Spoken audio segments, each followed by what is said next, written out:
Okay, it looks like you ended up getting this one okay, but let me just kind of walk through it one more time and try to catch some of these questions that came up about it. And so let me pop over to your assignment.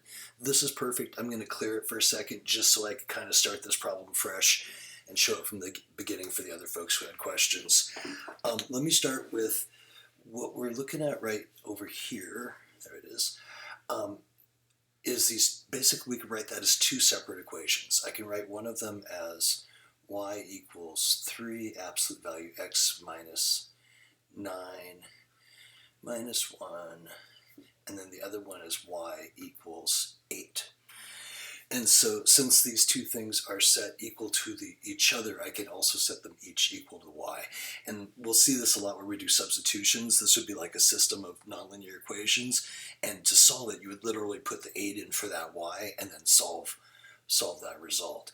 And I'll do that in a second, which is kind of the other way that we did these problems. Starting down here with question 4, it's going to be the exact same solve as that. But let me do it graphically first. So with this, let me clear all of that.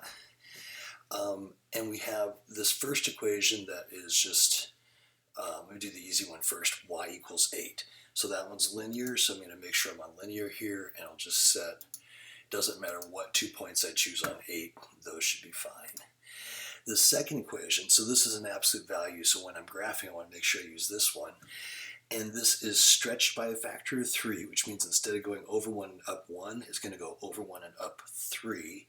It is going to be shifted 9 to the right and 1 down. So coming over here, we're going to go 9 to the right, 1 down, and then it is, oops, I say I did not click on this, 9 to the right, 1 down, there we go. And a regular old absolute value with nothing in front of it would just go over 1 and up 1. This one has that stretch of 3, so it's going to go over 1 and up 1, 2, 3. And then what that does is now it lets us see right here is the 12, and then right there is the 6. And so what we're looking for is what values of x that make these two things equal. And so what makes them, when they're equal, they're going to be, it's these points of intersection. So it's the values of 6 and 12 that will make this expression right here come out to 8. So that's the graphical solution, is just the x values of these. The algebraic solution, if we wanted to do it that way, is just what we're doing for the rest of the assignment. So let me just run through one of those. And that's 8. So remember, when we're doing an absolute value, we're eventually going to get to absolute value equals the positive number, absolute value equals the negative number. We're always going to split it into those two branches. But before we do that, we always want to get rid of this junk on the outside. So right here, we're going to go plus 1 on both sides. And that would give me 3 absolute value x minus 9 equals 9. And then we want to get rid of that 3. So we'll go divide by 3, divide by 3. And that gets me simplified down as far as I can. And this is where we go absolute value equals 3, or absolute value, this stuff inside the absolute value equals 3, or negative 3. So x minus 9 is either 3 or x minus 9 needs to come out to negative 3.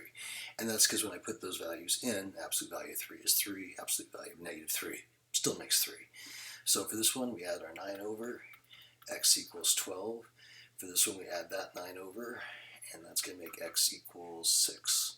So the exact same x values where we have these points of intersection on the graph. So this is just the algebraic version. This is the graphical version. To me, graphing, I totally agree, is easier as long as these things intersect at nice points.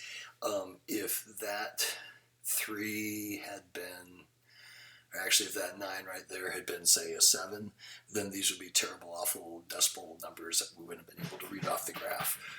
And so that's where we have to have, a few different ways to approach a problem. Hopefully that cleared that up.